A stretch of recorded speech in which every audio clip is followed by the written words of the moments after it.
Hi, welcome back to Comic Book Gallery. I'm your host, Joaquin. How we doing, people? So today's video is my X-Men's wanted list for 2022. My top 20 to complete my run for 100 to 200. So my overall goal is to collect from, I want to say like 94, I believe. That's when the new team starts. So I already have Giant X-Men number 1. So once I collect these 100 to 200, I will be focusing on that and then doing whatever I can to get like X-Men 2 and up. X-Men 1, I feel like not only for myself but for the majority of comic book collectors, um, it's just getting out of reach. We're talking 10 to 15,000 for like a 2.0 or 1.5. It's just getting out of hand to the point where you know as a collector, what are you gonna do? So you've got to have like secondary goals, like your favorite character would be Spider-Man. It's like, forget about that. Maybe I have a shot with the X-Men, maybe, but first appearance of Spider-Man, first appearance of Fantastic Four, all those groups, Incredible Hulk. Who's another big one that would be hard to get? We're talking like 10 to 15. I mean, more than like over 10 to 15. Like most of the DC characters, iconic DC characters like Batman, Superman, most likely even Aquaman, stuff like that, where it's every year these books just keep going up and up, and yeah, they will stable out and dip a little bit, but there's a big difference between a dip of, hey, it used to be 20,000, now they're 15 to 10, to a dip of, hey, this book used to be 1,000, now it's 5 to 700. See where I'm going with people? So with that in mind, let's get on with the show. Let's just see what books I'm missing. I still have an overdue Ontario Comic Con video that I'm actually working on, and I'll show you the other books that I've received that I ended up picking up, and some of the books that I ordered online while I was there because I saw the prices and I just wasn't feeling it, people. Alright, so we stayed with this image enough.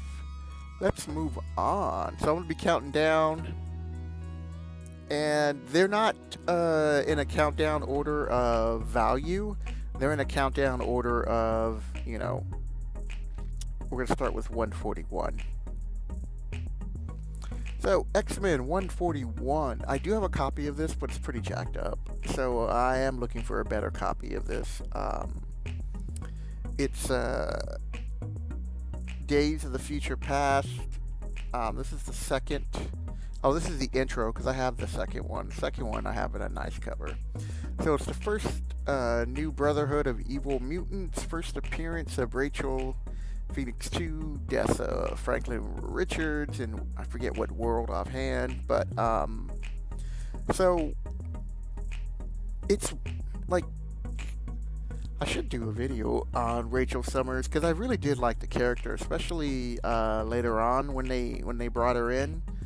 Around 99, I want to say, or in the 90s somewhere, and she was an interesting character.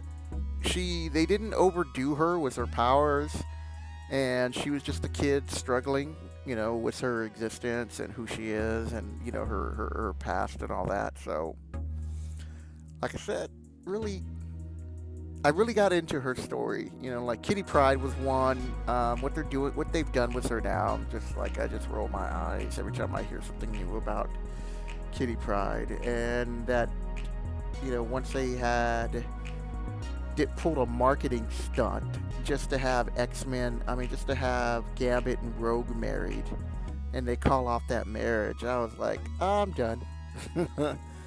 Even though I always say that, I'm kind of done several times. That's why I'm concentrating on the first run, because these are stories that I grew up with, that I enjoyed, and I love the artwork of this era. Even though the artwork now is better, depending on who's drawing it. But still, I still love the artwork. All right, so next, so I need X-Men 140. Nothing special about this. Fist to fist with the Savage Fury of Wendigo. Cool cover. Looks like, Wolverine's going to Canada, or the team's going to Canada, or maybe it's just Wolverine and Nightcrawler going to Canada to help out Alpha Flight with the Wendigo. I believe the Wendigo's like a curse, so it's really hard to get rid of. Alright, so X-Men 139 is a key issue, but it's more like it's a minor key. Kitty Pryde joins the X-Men. I think I have a copy of this, but I want a better copy. Like, I think my copy's like fine at best or something, but I have this listed down as one of my hit list books to improve. Same thing that goes with 138. I don't think I have a copy of this. Cyclops leaves the team for a moment, but we do know that he doesn't leave until officially for good is around X-Men 200, because I believe that's when Storm challenges Cyclops to be leader of the X-Men, and she beats him with no powers. How embarrassing for Cyclops. But you go, girl, for Storm. Alright, so next book on my list. Now, X-Men 134 is a key issue because Phoenix becomes Dark Phoenix, and the heroes in Hellfire. I've always loved this cover. The use of red and yellow with the blue in the middle just pulls everything together. So, if you're an artist out there, really quick tip, lighter colors push things forward, and darker colors push things back. So, I do want to finish this because I really did enjoy the Hellfire run, so it's pretty cool. Speaking of Hellfire, 132. Nothing really that important. It's just the continuation of the story. I want to say the cover of 133 is the classic when Wolverine goes and he's like coming out of the sewer and he's like, "It's my turn." Classic. I think that's the opening page, because I think on the cover it shows him fighting the Hellion or the Hellfire Club guards. 131, Prisoners of the White Queen. So, this is where the X-Men are starting to be captured. That's why it's important for me. 128, the day reality went wild. Nothing really important there. Just the average story, X-Men story, but I do need it for my completion to complete my run, or at least what I want to do for my run of having the second team of the X-Men. Here's another book, 127, The Power of Protus, the deadliest mutant alive. I don't think so anymore, but either way, it looks like it's another one-shot, or like a or maybe 128's a continuation, but yeah. Now here's a cover I have always loved. X-Men 123, Arcade's Murder World. And I've loved this because they're all stuck in a giant pinball machine, and Arcade's just taunting them, and apparently Spider-Man comes and helps them, so that's pretty cool. But like I said, love the cover. Alright. 121. Now this is a I think in time this is going to turn into a major X-Men or mutant key, because this is the first appearance of Alpha Flight. So for the longest time, and I mean like 20-30 years, people have been talking about, when's Alpha Flight? When are they going to do a movie about Alpha Flight? When is Alpha Flight going to be relative? So hopefully they can, because I've read some of their stories, on and off and stuff, and it was Never enough to have me complete the whole run, but the characters are cool. They just don't get much love because the X-Men team is a little bit more fascinating. Alright, so X-Men 120. I'm really surprised Go Collect didn't have a better image. Also in this video, you're not seeing like fair market value, what's it worth. This is the first cameo appearance of Alpha Flight, because for me, that's not that important. What's important is how cheap can I get these, or close to fair market value, without overpaying that much for certain books. So when I get these books, I'll tell you how much I paid, what the fair market value, and if I'm going to later on look for a better condition. Because at this point right here, I'm kind of looking for fine and above, and I passed up this X-Men 118. It was crazy. I could have won it for like $10 or $8.99. I think they started the bidding at, plus shipping of like $5 or $6. And it was just at a weird time. I think I was at work, and so I couldn't get to it in time. So nobody bid on it, and then people started bidding when they redid it, relisted it, and I missed out on that. So I was kind of like, damn. Alright, 116. Here's another book here. Nothing besides the cover. It's like, okay, when I'll read the book, I'll see how interesting it is, but, it's just a filler. The Day the X-Men Died. This looks interesting. This is X-Men 114. Besides the cover art and the caption to get you to buy the book, it's kind of like a little mystery of what's going on. Maybe Professor X quits the team or wants to dismantle the team. I don't know. But I'll let you guys know when I get it. Alright, here is a book that I really want. X-Men 112, nothing special, just Magneto, but as you can see there, Magneto is trying to get Wolverine to stab himself in the face, and the reason why I laughed is because of his expression, like, oh!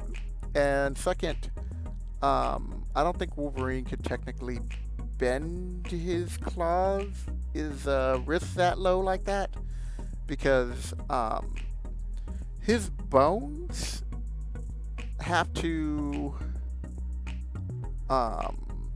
his blades are roughly the length of his elbow to his wrist, and a lot of artists don't draw it that way, because it only would extend like 2 or 3 inches from his glove. So I forget what artist took a really big license with it, but they made it even larger than this. But it's comic books. Who cares? I know some people were making a big deal about it. I was like, yeah, but it still looks cool. So X-Men are fighting Magneto. It's going to be a tough battle for them. Somehow they'll figure it out. Alright, so X-Men 109, first appearance of Weapon Alpha. You can't stop me, X-Men. Weapon Alpha always gets his man. Wanted Wolverine, dead or alive. Pretty cool. X-Men 108. This is a minor key, because this is mostly because of John Byron art. It begins on 108, so it's one of those things like, if you're a huge fan of his excuse me, if you're a huge fan of his art, you're like, okay, yeah, this means a lot to me, Joaquin. It is a major key, and for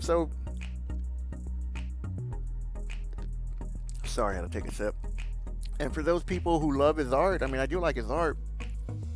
Yeah, it's important. It's important for me more just to collect my run, but I do like his art. We're getting close, people. So we're jumping down 6 spots to X-Men 102. It's a minor key because it's an origin story. But it's a cool cover of Colossus fighting the Juggernaut. Who shall stop the Juggernaut? Poor Colossus, he always takes a beat down because the Juggernaut just barely even feels those hits. I mean, the Juggernaut takes on the the Hulk. So, Colossus is not as strong as the Hulk, but he tries. And the last book, and in this case, it's probably going to be the most expensive book that I'm going to have to buy, is X-Men 101, key issue, first appearance of Phoenix. Phoenix origin concludes. So, yeah, X-Men 101 is an issue that I'm going to probably try to find from like a 6 to a 7, maybe a 7.5 or an 8 if I got the money. I'll probably go even low as like 4.5 to 5, because these books I am looking for the cover to be have a high grade. I got lost in thought there. I don't read from a script on most of my videos, and by most I mean lately all. I just shoot from the hip, people. So that's it. This is my wanted list. So for those of you out there, what's your wanted list? And what would you put as your number one, like if you're collecting Spider-Man, that you can afford? And that's the reason why I'm making this video. I could do my top 10 X-Men books, and it's like, goes down to number 1 is X-Men 1. Number 2 is, the Juggernaut or whatever, the Brotherhood of Evil Mutants and blah. And you just go up like that, and then you look at the prices and all that, and you're like, I could buy a house. I can put a down payment on a house. Do I really need that X-Men book? I know some of you hardcore dudes would be like, yes, I'll live out of my car if I could have X-Men 1. So, and by the way, I'm probably one of those guys. So, that'll do it, people. I hope you enjoyed this video about my top 20 books that I'm going to be collecting this year. And I will achieve this goal. I don't care how much it costs me for 101. And then I got to work my way down after that from 100 to like 94 or 95 or whatever. That shouldn't be too bad. So if you enjoyed the content and you made it this far, give me a like. Leave a comment below. Would love to hear from you. Hit the subscribe to the channel to help support the channel. You see, I'm a small channel. Every subscription helps, and I appreciate it. And with that, people, take care.